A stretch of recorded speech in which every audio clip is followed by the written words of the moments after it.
Hello guys, so last class we looked into the mechanisms of evolution, and on this class we'll be looking at the consequence of evolution. So what's the byproduct of all of those different mechanisms?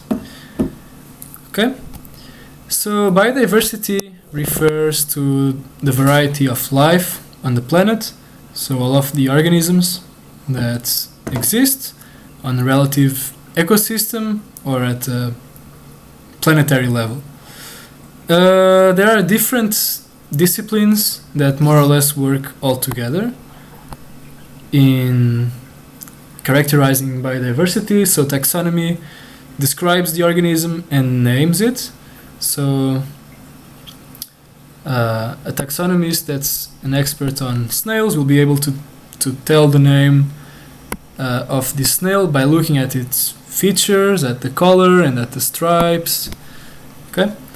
Classification organizes the organisms into groups, and phylogenetics we look at the evolutionary relationships using normally molecular tools, and systematics again classifies organisms and their evolutionary relationships.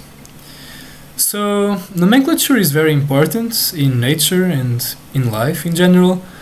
A name is always like an hanger of information. So you can name something, and by mentioning this name it will bring back a specific concept or idea, right? So for example, if I say Egypt, and probably this will take you back to the pyramids in Egypt. But we also use common names, right? For animals and plants. The problem is this will differ with regions and languages as well. So this Sir Carl von Linné, and his name in Latinized is Carolus van Linnaeus, Swedish poet that became botanist and later on a scientist.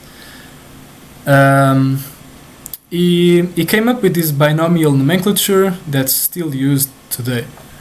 And so a scientific name is only one name, and this will help to clear any confusion. So for example, when we say cougar or puma or mountain lion or panther, these are all common names. Okay?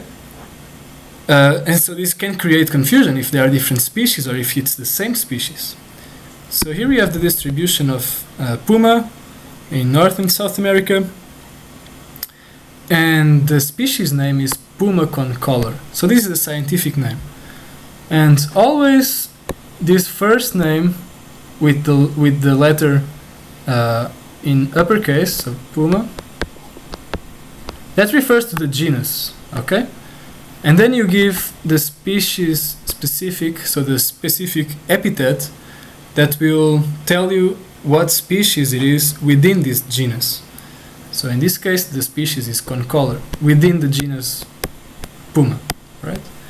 And the specific epithet, the first letter is lowercase. Okay. So here we have for exercise 2. The 4 different species concepts. We have biological species concept, morphological, ecological, and phylogenetic. I described to you the biological species concept on the last class with the example of the donkey and the horse that make a mule. And the mule is infertile, so DNA is not able to pass down generations. So they are considered 2 different species, right? So this is a post-zygotic isolating mechanism. The hybrid is sterile. There are more mechanisms for isolating species. So for example, there can be behavioral isolation where, for example, the female bird stops to recognize the song of the male bird, and so she's not able to mate with him and to be attracted to his song. And this happens, of course, after some isolation happens also at the habitat level. Morphological species concept applies mostly for fossils where you cannot be sure about their reproductive behavior. So you compare morphological structures, bones. The ecological species concept, organisms are segregated by their ecology.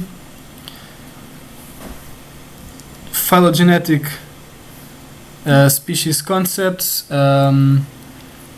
so basically using molecular and genetical tools to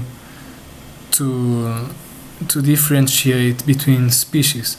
I will provide you a link that will make this more clear for your exercise. Okay. So my pen just stopped working again. Okay, so we have all of these species that are generated through time and evolution, and now we need to organize them, right? So that's the work of a taxonomist. So a taxonomist is able to identify a species, and he uses a dichotomous key, which will help him to trace down the characteristics and eventually decide on what species it is. So you use basically a yes or no system to get your pool of choices more specific each time, okay, until you reach a conclusion. So I think this will be clear in a second. So for example here, this is the example on your lab manual, and I just put it here. So you can have qualitative descriptions or quantitative descriptions, okay? And in this example, all of them are quantitative. So the first set of questions is the shape has 4 sides or the shape has 3 sides. So if the shape has 4 sides, right, you always start by the first set of questions. So if the shape has 4 sides, then you go to number 2. So you come here, number 2, and now you are in this subset of questions. Both pairs are of opposite sides are parallel, so this pair is opposite to this one, this pair is opposite to that one, that will be B. If only one pair of opposite sides are parallel, then it will be this trapezoid, right? D. So that's how a dichotomous key works. So for example, if I give you several species of octopus, and then I ask you to try to identify these octopus or classify them, you could use, for example, this qualitative description. So let's say we have an octopus with blue spots, like this one, and we have an octopus that doesn't form blue spots. So if the octopus has blue spots, then it will be this one. If it doesn't have, no, then it will open more options, right? So we have this exercise for the salamanders on page 220 of the lab manual. And so I will just read the first key. So you have the key to the salamanders, and here you have the different species, right? So I added some here. And so let's say the first question is, hind limbs are absent, right? So you look at all of your images and you find which species has the limbs absent, right? So that will be this one, the siren. If the hind limbs are present, then it says go to number 2. So you go to question number 2. And then it asks you external gills are present in adults. So you look and you try to find if some of them has an external gill. So yes, we have a species with an external gill. If not, then it tells you external gills are absent in adults, so go to number 3, right? And so on.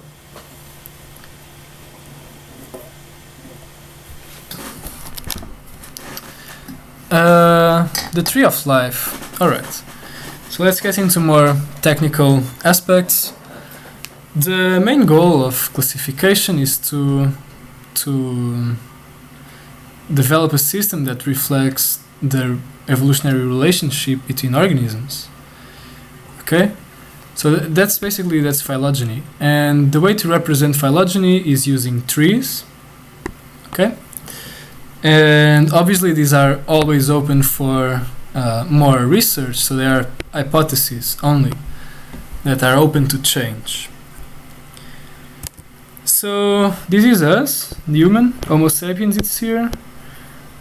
These are the metazoa, animals, and we have fungi here. So if you trace this down, you can see all of the ancestors. Okay?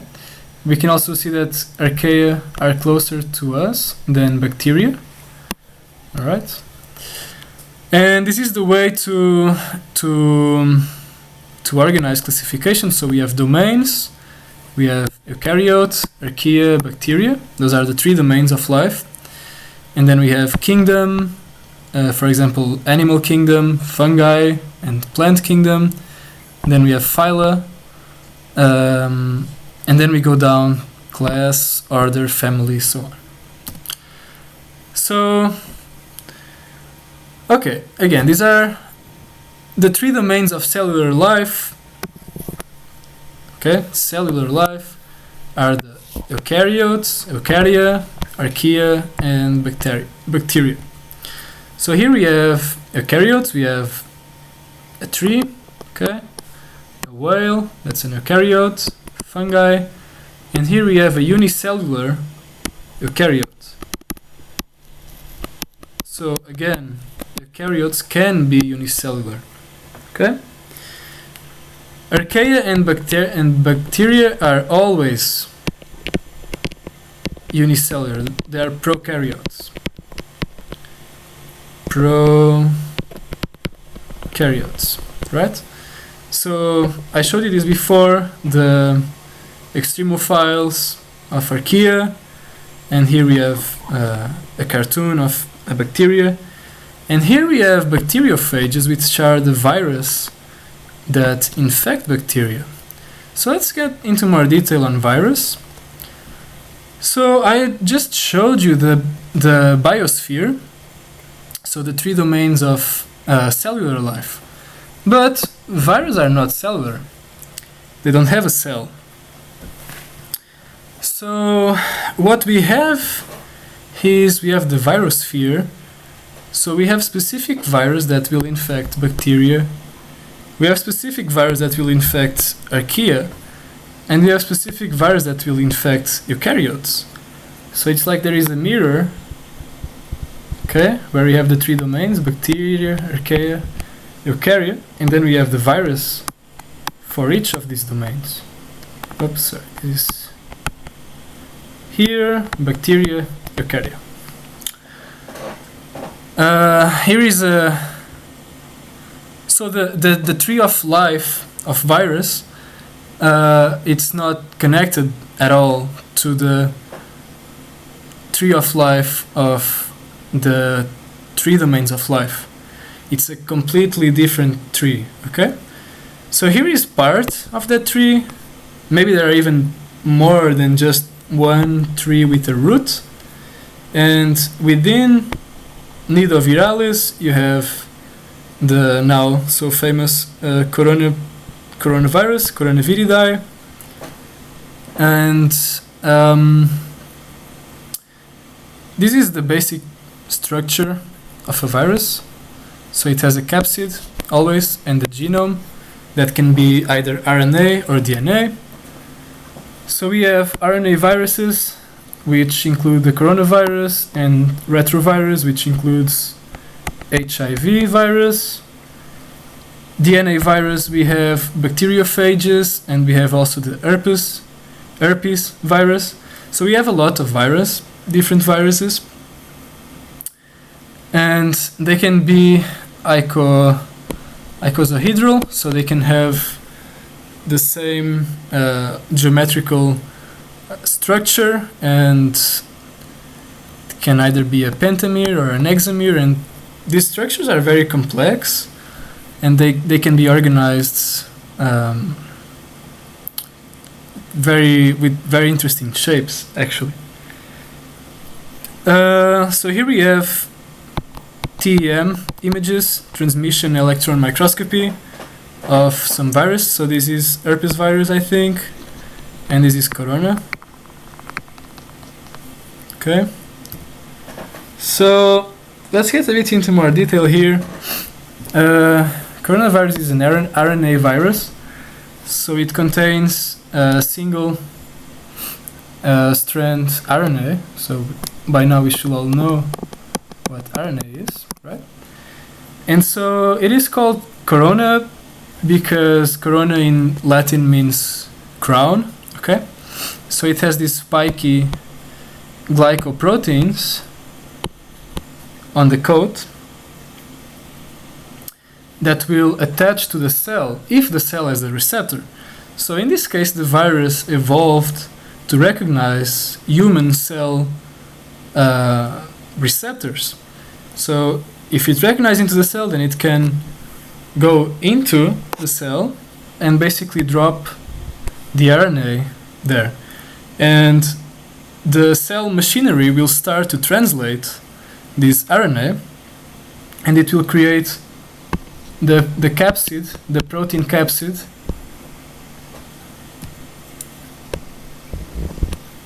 that will enclose the corona RNA, and then this is released again.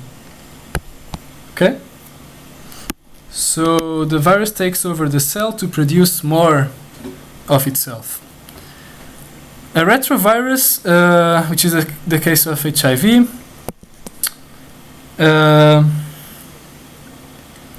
what happens here is it's also an RNA virus, but it will undergo reverse transcription. So it will go from RNA to DNA by using the mechanisms of the cell, and then the viral DNA will incorporate itself into the host's genome.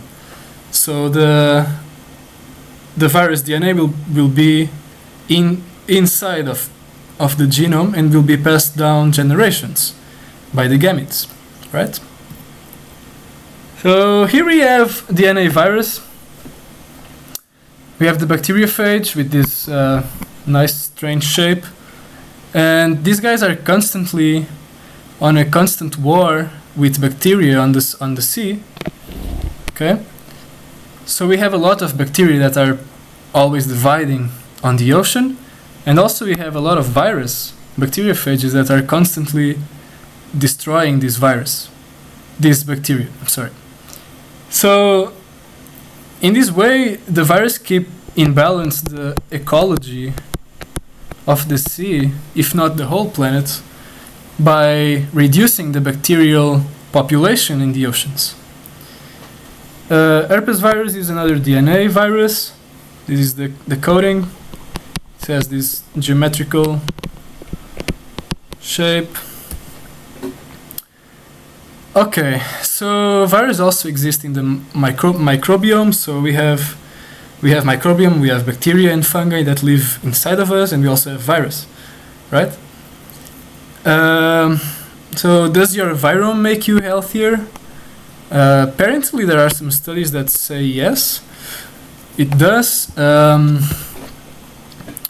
So for example, if you have bacteriophages that live with you, and bacteriophages are viruses that only infect bacteria, they can be attached to your mucus in your nose, for example. And so if any bacteria tries to invade, then you will have these viruses that are oriented specifically to grab the bacteria and destroy it. So they can actually work to your favor. Another interesting fact is that around 8% of human DNA is of viral origin. So there are some viruses that don't even exist anymore in nature. They're extinct, but they exist on the genome of organisms, be it plants, animals, fungi, or even bacteria. So viruses are a source of evolutionary innovation. Sometimes viruses can be very harmful, but also sometimes viruses can be very beneficial. So for example, this amazing example is the evolution of placenta in mammals was only allowed because a virus at some point in evolution got into the genome.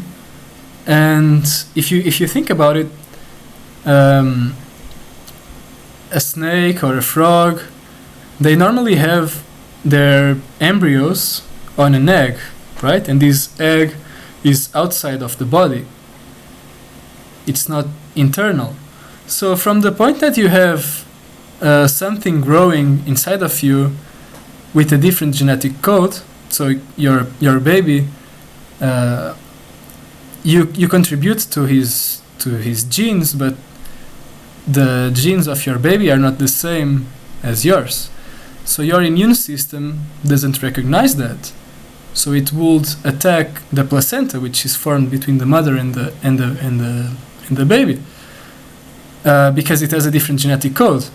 But there was this virus many million of years ago that basically made the placenta invisible for the immune system.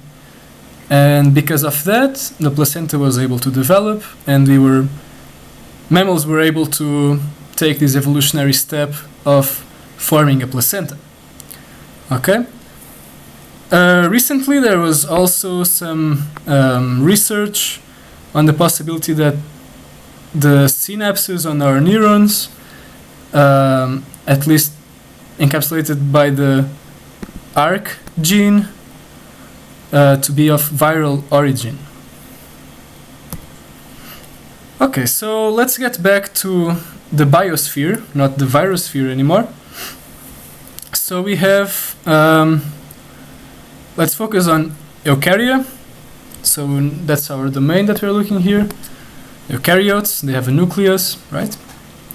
And there are 4 kingdoms: protists, plants, fungi, and animals. Okay? This is a drawing of protists, scientific illustration from Ernst Haeckel, a great scientist and artist. So let's look into protists, which we will look into more detail next lab. Protists basically are all of the eukaryotes that you cannot fit into a plant or fungi or animal. Okay? So all of these ones that are in yellow are protists. Here we have land plants, fungi, and animals. So there are a lot of protists, and we'll look into them in more detail. But here I just wanted to mention some, so that we make the bridge between marine plants and algae and land plants. So we have red algae, Rhodophyta. Okay. Here. And we have Chlorophyta, green algae. Okay. And these have chloroplasts. And we'll look now into evolution. Also, I wanted to show you this dinoflagellate that's responsible for making bioluminescence on the beach. It's very beautiful. And the diatoms that we spoke of them several times already, right? Okay, so now let's get closer to plants. So we have this Archaea plastida, clade, and again these phylogenies are always open to change, right? So it's difficult. Basically, what I'm trying to say is that it's difficult to define where the plantae kingdom is. I'm also not a plant specialist, and I spent quite some time looking into it, and this was what made most sense for me to explain to you. So again, here we have red algae and green algae. This is what you see on the beach, and they are relatives to land plants, right? So archaea means ancient, plastide probably the chloroplast. So ancient plast. In land plants we will look now to Bryophyta and ferns and more. So green algae and plants, what they have in common is they have chlorophyll A and chlorophyll B. That's the chemical structure. You don't need to know this for the exam. They store starch, both of them, the green algae and the plants, and the cell walls are made of cellulose. And the land plants seem to be more closely related to charophytes, which are freshwater green algae. And here is a charophyte with the oogonium that contains eggs, and the enteridium, which contains sperm. Okay, so we are in plant kingdom now. So let's do this. So all life basically evolved in the sea, right? So when they colonized the land, the terrestrial environment, they needed to adapt to first a dry environment. So there is no more water there, or very few, and gravity. The effect of gravity is superior than in an aquatic environment, right? And obviously, the reproductive stages are very sensitive to drought, so they need water. So the gametes evolved in land plants. For example, here we have pollen. They evolved to be able to support the dry environment of the land. And the same with the zygote and the embryo. The land plants developed structures where they could keep the developing embryo moist with the right amount of water. Okay, so plants have this interesting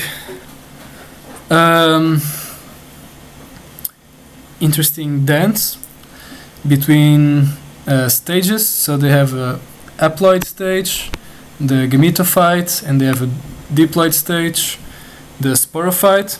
Okay, we see here haploid, diploid. So when we are looking at bryophytes, at moss, we see that the gametophyte is the dominant stage of the plant, and it is only diploid on its reproductive stage when it generates the spores. Okay, and as we go down to evolution, then we see this trend changing. So when you look at a tree, let's say an apple tree, what you are looking at is the sporophyte. It's a diploid structure, and the only part that's haploid, it's either the egg and the pollen before fertilization, right? Which is closer to what we see with animals, with humans, for example. So with bryophytes, it's the other way around.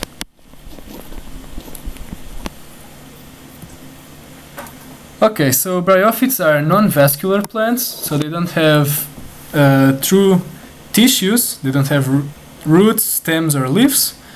And again, we have to think about gravity, right? So in the land, the effect of gravity is stronger.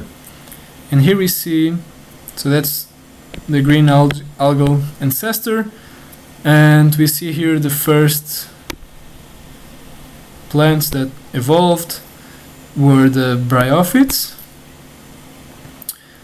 and they still didn't have vascularization, so they grow very close to the